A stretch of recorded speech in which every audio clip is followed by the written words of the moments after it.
Cine con Gustavo Barrientos.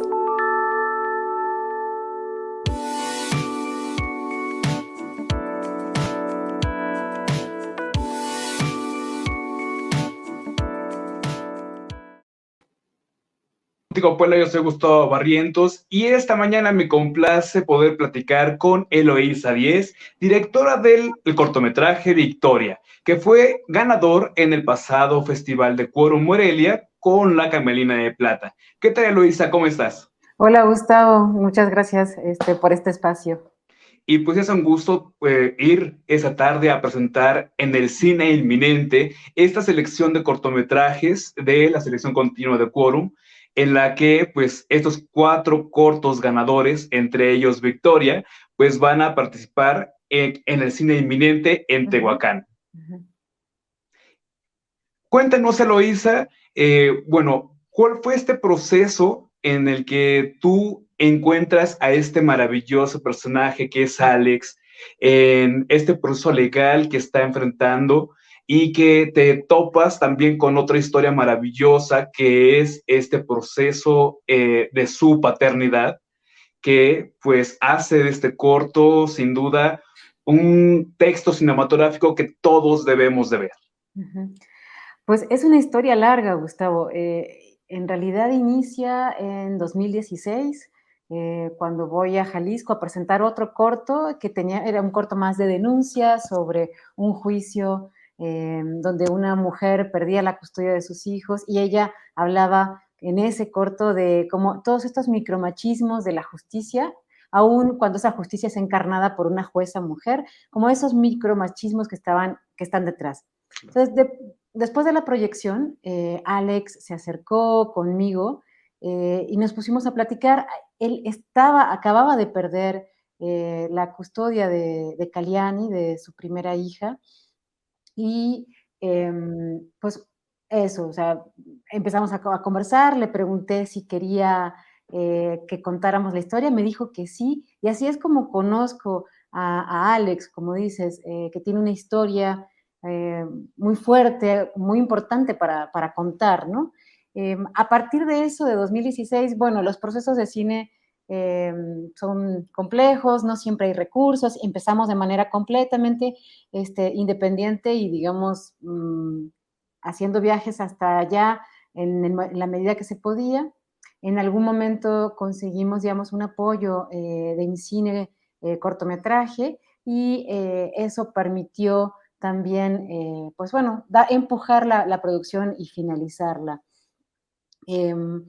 Entonces, en todos estos años, de 2016 para acá, fueron pasando muchísimas cosas, digamos, hay una parte en la que digo, bueno, qué bueno que, que fui lenta en el proceso porque nos permite tener una mirada mucho más de largo plazo y no únicamente, por ejemplo, de ese primer momento en que conocí a Alex, que era un momento muy duro, muy doloroso, acababa de perder la custodia y estaba en juicio.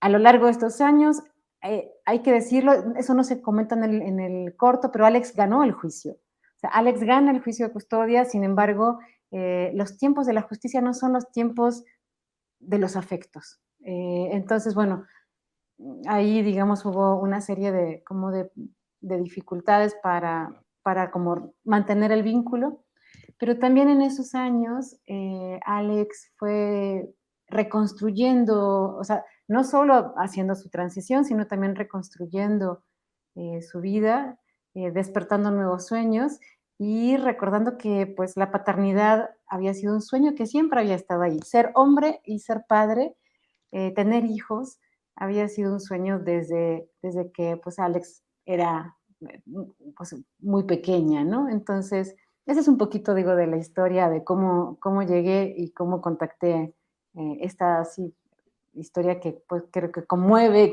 Claro. que es como, tiene mucho para decir.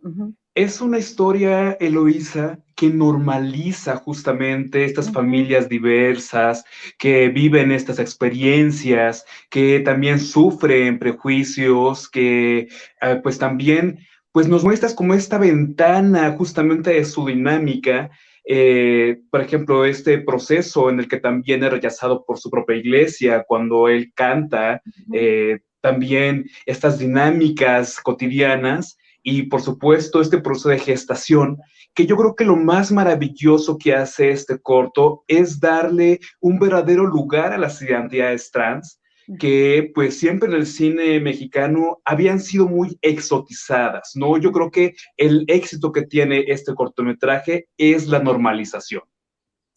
Sí, ahí me gustaría compartirte una anécdota. Durante los primeros, obviamente, yo soy una mujer cis, hetero, y estoy contando la historia de un hombre trans en Jalisco. Entonces, siempre como quise hacerme responsable justamente desde dónde contar y tuve muchas asesorías con colegas y colegas trans que me fueron asesorando en el camino. Traté de leer, de ver, justamente de ver otras películas y ver cómo se estaba contando y casi siempre es como tú dices, se exotiza por un lado y es trágico, o sea, son todas historias sumamente trágicas que nos da la sensación de que las personas que deciden hacer esta transición únicamente tienen un camino para sufrir. Eso pareciera, ¿no? Lo que nos cuentan las historias por lo general en el cine, en la televisión. Y hubo una decisión consciente mía, pero también, digamos, hablada con el resto del equipo, de, como tú decías, normalizar.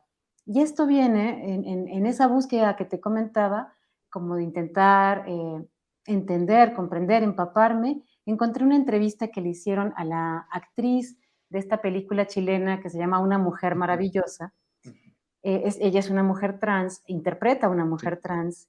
Y en esa entrevista ella decía, ¿qué pasa si cambiamos la pregunta que le hacemos a las personas trans? ¿Qué pasa si dejamos de preguntar por qué? ¿Por qué transicionaste? ¿Por qué escogiste esto? ¿Por qué decidiste esto? ¿Y qué pasa si nos preguntamos por qué no? ¿Por qué no habríamos de tomar las decisiones que tomamos? Eso me cambió muchas cosas y la idea fue decir, no vamos a partir de cuestionar y preguntarle a Alex por qué. ¿Por qué la decisión de gestar? ¿Por qué la decisión de transicionar? Vamos a contar lo que Alex está viviendo, lo que a él le importa, los conflictos que enfrenta, eh, las herramientas, los valores que él está empujando detrás de sus decisiones. Vamos a concentrarnos ahí porque eso es lo que nos interesa, ¿no? ¿Y por qué tomaste esa decisión? ¿No? Que me parece que es algo que a las personas cis y a las personas heteros nunca se les pregunta. ¿Y por qué decidiste ser hetero? ¿Y por qué? ¿No? O sea, no se nos pregunta. Entonces, ¿por qué el cine tendría que preguntarlo a otras identidades, otras formas de construir justamente identidad, ¿no? Y creo que el otro elemento que también tomamos como ejes, para nadie la identidad está escrita en piedra. La identidad se construye y la vamos construyendo de manera individual y colectiva también, en las vivencias que tenemos, en los espacios donde habitamos, en la gente con la que nos vinculamos. Todas, todos, todes estamos en construcción. Nuestra identidad está en construcción. Entonces, bueno, ese es otro elemento que también nos parecía como, bueno, muy importante tomar y creo que eso es lo que se siente y se ve en el corto, que es partimos de normalizar y a partir de esa normalización contamos su historia, ¿no? Y a diferencia de otros cortometrajes documentales, lo que también me llama muchísimo la atención en la forma narrativa es que es el mismo Alex quien narra toda su experiencia, que también es quien pues verdaderamente nos adentra en su historia, ¿no? Y que no hay una manipulación en narrativa en función de la dirección. Yo creo que también ese es un gran éxito que tiene Victoria. Uh-huh. Pues digo, decisiones en la dirección siempre, no es que manipules la historia, pero siempre cuentas una forma ¿no? Entonces, una decisión sí fue, no nos vamos a centrar en las violencias que ha vivido, que claro que las ha vivido, nos vamos a centrar en sus victorias, ¿no? Esa es una decisión entonces siempre hay decisiones detrás, pero en este caso, esas decisiones fueron muy conversadas con Alex, eso sí. Y por eso muchas veces, tanto Alex como yo, hablamos de que claro que hay una co-creación, claro que hay un trabajo de colaboración y de co-creación en el corto, porque a lo largo de estos años conversamos muchísimas veces. ¿Qué quería contar yo? ¿Qué quería contar él? ¿Qué nos era importante a cada quien? ¿Cómo, en qué puntos confluíamos y en qué puntos quizás no? Porque pues, obviamente somos dos personas diferentes, ¿no? Entonces, creo que todas esas conversaciones también están presentes y creo que es esto que tú comentas, Gustavo, que digamos, no da la sensación, ¿cómo decir? Siento que a veces muchas películas, ¿cómo ponerlo?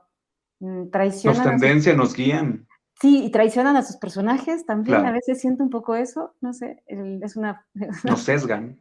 lo sesgan, exacto, y acá, bueno, creo que fue muy consensuado y conversado que se iba a mostrar. Y en este proceso en el que tú la has llevado a diferentes festivales, que, bueno, como mencionamos en un principio, fue el cortometraje ganador de Quórum Morelia, Ujú. y que también lo has llevado a diferentes estratos, a diferentes espacios, ¿cuál es la respuesta que tú has sentido por parte de la audiencia? La acabas de presentar el fin de semana pasado en la Casa del Lago, Ujú. que son públicos completamente diferentes. Me tocó ver, por ejemplo, la mirada de emoción de Alex al ver el corto en Quórum. Vaya, yo creo que es una experiencia, sin duda, pero ¿qué es esta retroalimentación que la audiencia te ha dado? Mira, la verdad es que en un país con tantos crímenes de odio como hay en México, es el segundo país en América Latina Así es. o mundial, digamos, me corregirán ustedes, pero digamos, en asesinatos de personas trans, asesinatos de mujeres, o sea, hay pues, sí, un contexto de permiso a la violencia contra mujeres y disidencias sexogenéricas.